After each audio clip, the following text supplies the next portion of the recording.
যাদের নামাজ পড়ার সময় দুনিয়াবি চিন্তা মনে আসে বা নামাজে অমনোযোগী তৈরি হয়, তারা ভিডিওটি শেষ পর্যন্ত দেখার অনুরোধ রইল।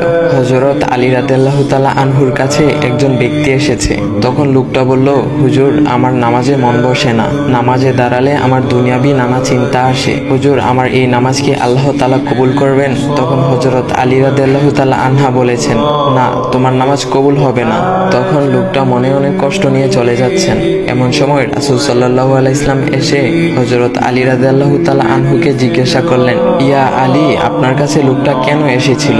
এসে দেখি মন খারাপ করে চলে গেল। কেন, কি হয়েছে, আমাকে বলুন। তখন আলী রাদিয়াল্লাহু তাআলা আনহু বলেন, তিনি আমার কাছে জানতে এসেছেন যে নামাজে দুনিয়াবি চিন্তা আসলে নামাজ হবে কিনা।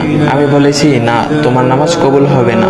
রাসূল সাল্লাল্লাহু আলাইহি ওয়াসাল্লাম তখন বলেন, ইয়া আলী, আপনাকে আমি একটা চাদর উপহার দিতে চাই, তবে একটা শর্ত আছে। আলী রাদিয়াল্লাহু তাআলা আনহু খুশি হয়ে বলেন, ইয়া রাসূলুল্লাহ, কি শর্ত তা বলুন, আমি আপনার সকল শর্ত মেনে নিব। বুঝতেই তো পারছেন রাসূল সাল্লাল্লাহু আলাইহি ওয়াসাল্লামের চাদর বলে কথা। তখন রাসূল সাল্লাল্লাহু আলাইহি ওয়াসাল্লাম বললেন, ইয়া আলী, আপনি যদি এই মুহূর্তে 2 রাকাত নামাজ একনিষ্ঠভাবে পড়তে পারেন দুনিয়াবি সকল চিন্তা দূর করে, তাহলে আমি আপনাকে সেই চাদরটি উপহার দেব। আলী রাদিয়াল্লাহু তাআলা আনহু বলেন, এটা তো সাধারণ ব্যাপার। আলী রাদিয়াল্লাহু তাআলা আনহু তখন নামাজে দাঁড়িয়ে গেলেন আর তিনি নামাজ পড়তে শুরু করলেন।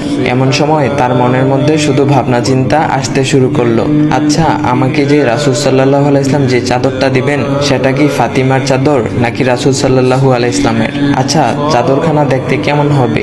এই বিভিন্ন বিষয় নিয়ে ভাবতে লাগলেন। তিনি ভুলেই গেছেন যে দুনিয়াবি চিন্তা নামাজে আনতে রাসূল সাল্লাল্লাহু আলাইহি ওয়াসাল্লাম নিষেধ করেছেন। এর মধ্যে আলী রাদিয়াল্লাহু তাআলা আনহুর নামাজ পড়া শেষ। আলী রাদিয়াল্লাহু তাআলা নামাজ শেষ করে রাসূল সাল্লাল্লাহু আলাইহি ওয়াসাল্লামকে বলতেছেন, ইয়া রাসূলুল্লাহ, আমি আপনার শর্ত মেনেছি, এখন আমাকে চাদরখানা উপহার দেন।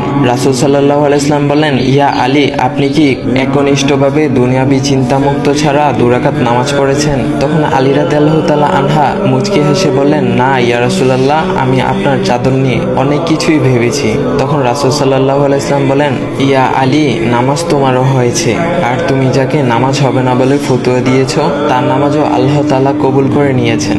শোনো আলী, দুনিয়াবি চিন্তা দ্বারা নামাজ বাতিল হয় না, নামাজ মহান আল্লাহ তাআলা কবুল করে নেন। সকল ফরজ নিয়ম কানুন মেনে নামাজ পড়লে নামাজ হবে ইনশাল্লাহ। তবে আমাদের সকলের উচিত নামাজ আদায় করার সময় একমাত্র আল্লাহকে স্মরণ করে নামাজ আদায় করা। নামাজে দাঁড়ালে দুনিয়াবি চিন্তা মাথায় আসে, এটা শয়তানের একটা ফাঁদ। আল্লাহ তাআলা আমাদের সকলকে শয়তানের কুমন্ত্রণা থেকে হেফাজত রাখুক এবং সঠিকভাবে মনোযোগের সাথে নামাজ আদায় করার মতো তৌফিক দান করুক। সবাই বলি আমিন। চাইলে ভিডিওটা আপনি অন্যদের কাছে শেয়ার করতে পারেন, এতে অন্যদের ভুল ভ্রান্তিগুলো দূর হবে। তো গাইস, এমন ইসলামিক ভিডিও পাওয়ার জন্য ভাইয়ের আইডিটা ফলো করে দিয়ে যাও।